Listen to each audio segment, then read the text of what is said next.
Welcome to Relaxed Reddit Readings. Today we have 5 Reddit stories for you.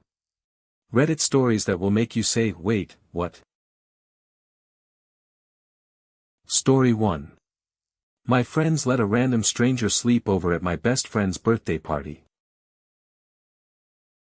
So I threw my best friend's birthday party at my house, and I woke up to a total stranger sleeping on my couch. Let me back up. My best friend, let's call them Alex, has a birthday coming up, and I offered to host the party at my place. They were super excited about it. Before the party, I sat everyone down, and I mean everyone, all the guests, and I laid out some pretty basic ground rules. Invited guests only. Nobody stays the night. Keep the noise reasonable. Everybody agreed. Nobody pushed back. It seemed totally fine. The party happens, it's actually going great, everyone's having a good time, music's playing, people are laughing, and I go to bed at a decent hour because, it's my house and I want to be a good host in the morning too. I wake up the next day, walk out into my living room, and there is a person I have never seen before in my entire life, passed out on my couch. Not one of Alex's co-workers, not a plus one I forgot about, a literal stranger. I go and find my friends who were still crashed out in my spare room, and I ask them, who is this person, and why are they in my house? And it turns out, one of them met this guy at like 2 in the morning, somewhere between the backyard and the kitchen, decided he seemed cool, and invited him to just stay over. No one asked me. No one gave me a heads up. I just woke up to a rando sleeping 10 feet from my kitchen. I was furious. Like, genuinely rattled, because this is my home. I don't know this man. I don't know what he's capable of, I don't know if he's trustworthy, I don't know anything about him except that my friends thought it'd be a fun idea to let him crash without even mentioning it to me first. So I did what I think most people would do. I told my friends, the ones who let him in, that they needed to leave. Like, pack up, get out, we're done here. And obviously that caused a huge blow-up. They're calling me dramatic, saying I overreacted, saying it's not a big deal because nothing happened, the guy was harmless, he just needed a place to crash and didn't cause any trouble. But that's not really the point, is it? The point is I set one simple rule, 1, don't bring randoms into my house overnight, and they broke it without even a heads up. It's not about whether the guy turned out to be dangerous or not. It's about the fact that they made a decision that put my safety and my home at risk without even considering asking me first. Alex is stuck in the middle of all this because obviously it's their birthday and they don't want drama, but also they get why I'm upset. Meanwhile, the friends who let the stranger stay are acting like I ruined the vibe of the whole weekend by kicking them out. I keep replaying it in my head. Am I supposed to just be okay with strangers sleeping in my house because someone vouched for them after knowing them for 2 hours at a party? I don't think that's unreasonable to be upset about. So tell me, was I wrong for kicking them out, or would you have done the exact same thing? If you're enjoying these stories, hit that like button and let me know in the comments which story you relate to the most. Story 2. My friend ruined my birthday weekend, so I asked her to pay her share. I spent $1,900 on my birthday weekend, and my friend repaid me by trashing the whole trip. So here's the setup. I booked this really nice cottage for me and 5 friends to celebrate my birthday. I planned literally everything, the cottage, the food, the drinks, transportation, all of it, and Story 3. Should I tell the woman at my gym that she moans while she runs? There's a woman at my gym who moans, like actually moans, every single time she runs on the treadmill, and I don't know if I should say something. Okay, so a little bit about me first. I'm 22, I've been working out at this gym for almost 5 years, and I've actually worked there for the last 2.5 years. I've moved up pretty fast and now I'm in kind of a managerial position, so I do feel a certain responsibility for how the gym floor runs and how members feel while they're there. Now, there's this woman, she's probably late 50s or early 60s, and she's honestly been coming to this gym even longer than I have, except she only really comes in the summer with her husband. She is, genuinely, one of the nicest people you'll ever meet. Always says hi, always asks how my day is, super committed to her routine, shows up, does her thing, never causes problems. Except for one thing. When she runs on the treadmill, which she does for a solid 30 to 40 minutes at a time, she moans. Like, audibly.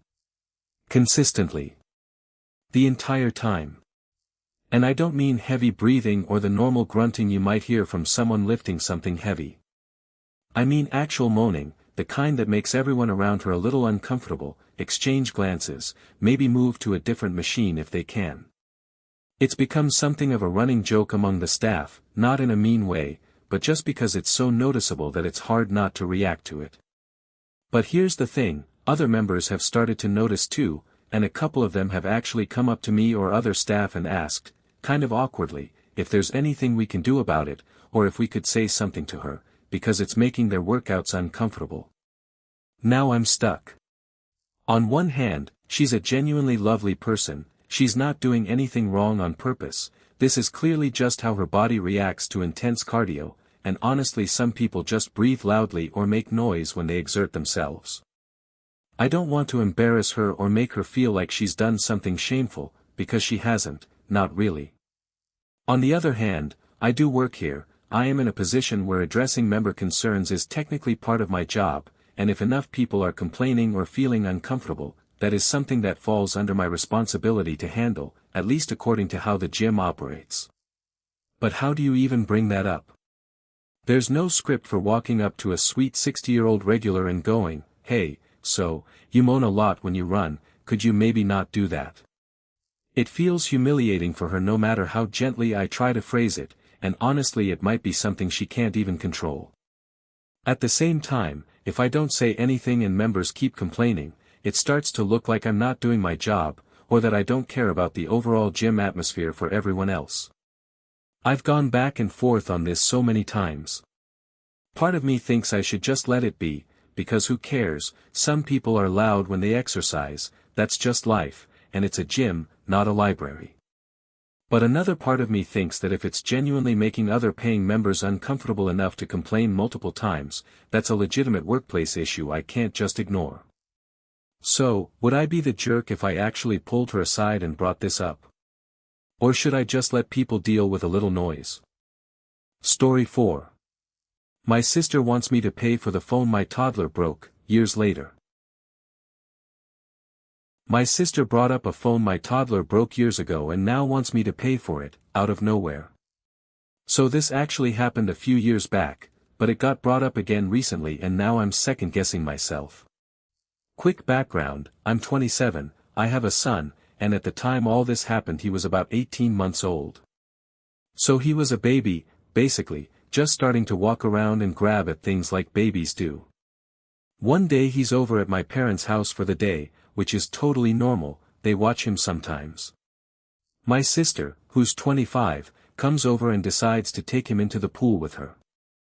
I wasn't there for any of this, so I only know what got pieced together afterward, but somehow, in the middle of all this pool time, my son gets a hold of my sister's phone and throws it into the pool. She tries to save it, dries it out, does the rice trick, all of that, but it's already too far gone, some of the major features stop working properly after that. Naturally, she's upset, it's her phone, it's expensive, I get it. But here's where I start to feel like this isn't entirely on me. My son is 18 months old. At that age, kids don't understand consequences, they don't understand that a phone is expensive or fragile, they just see an object and they want to touch it, throw it, put it in their mouth, whatever babies do. If you're taking a literal toddler into a pool, common sense says you don't bring your phone in there with you, or you keep it far away from his tiny grabby hands. My sister was the one supervising him in that moment, not me. I wasn't even there. So when she came to me afterward expecting me to pay for a new phone, I said no. My reasoning was pretty simple. If you're going to be around a toddler near water, it's on you to keep your valuables safe, especially something like a phone that obviously does not belong anywhere near a pool. I didn't hand him the phone, I wasn't there supervising, and honestly, I think it's a bit unfair to expect a parent to financially cover every single accident a very young child causes, especially when the adult in charge at the time made a choice that put the phone at risk in the first place. My sister did not take that well. She felt like since it was my son who technically threw it in the water, should be responsible for replacing it, kind of like a broken window rule, your kid breaks it, you pay for it.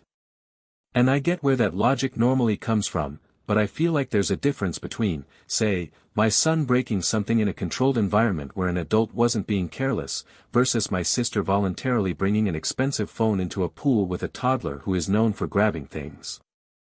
Fast forward to now, this whole thing got brought up again recently at a family gathering. I guess it just resurfaced in conversation, and suddenly I'm getting side eyes from certain family members like I did something wrong by refusing to pay years ago.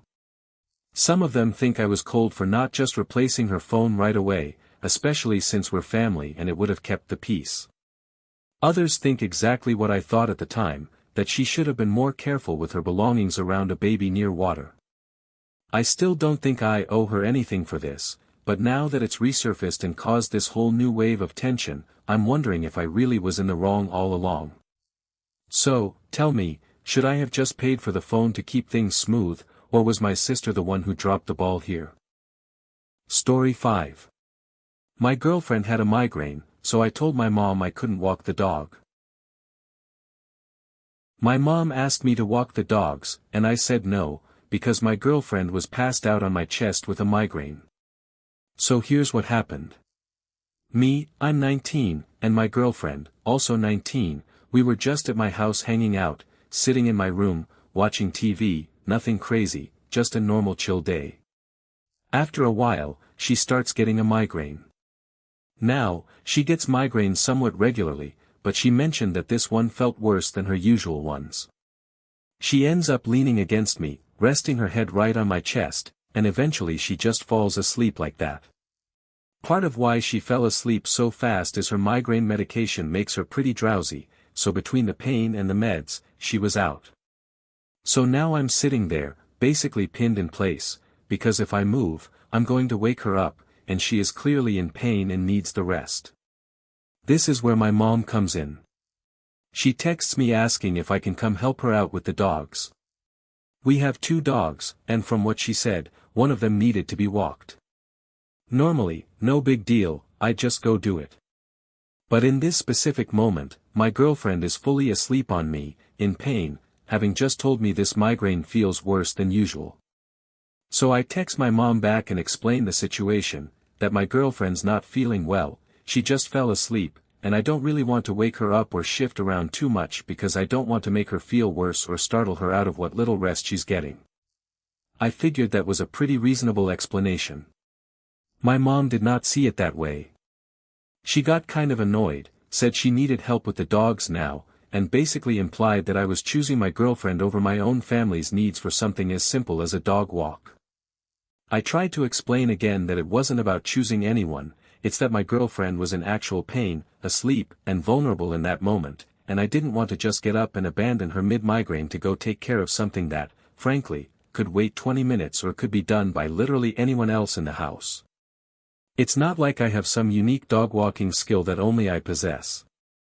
My mom kept pushing though, saying that family comes first and that I need to be more responsible, and that my girlfriend being asleep isn't a good enough reason to not help out when asked. And look, I get that helping around the house matters, I'm not trying to be the guy who never helps with the dogs. But in this specific instance, I felt like waking up someone who is in genuine pain, just to go do a task that isn't time sensitive and that other people in the house could easily handle, felt kind of unnecessary and honestly a little unkind. My girlfriend needed rest more than the dog needed an immediate walk. Now there's this weird tension where my mom thinks I prioritize my girlfriend over my family, and I think I made a pretty reasonable call given the actual circumstances. So, was I wrong here? Should I have woken my girlfriend up and gone to walk the dog anyway, or was my mom overreacting? If you enjoyed these stories, drop a comment telling me which one was your favorite. And if you want more relaxed Reddit readings, make sure to like, subscribe, and hit the bell so you never miss a video. Thanks for watching. If you enjoyed these stories, like, comment and subscribe for more relaxed Reddit readings.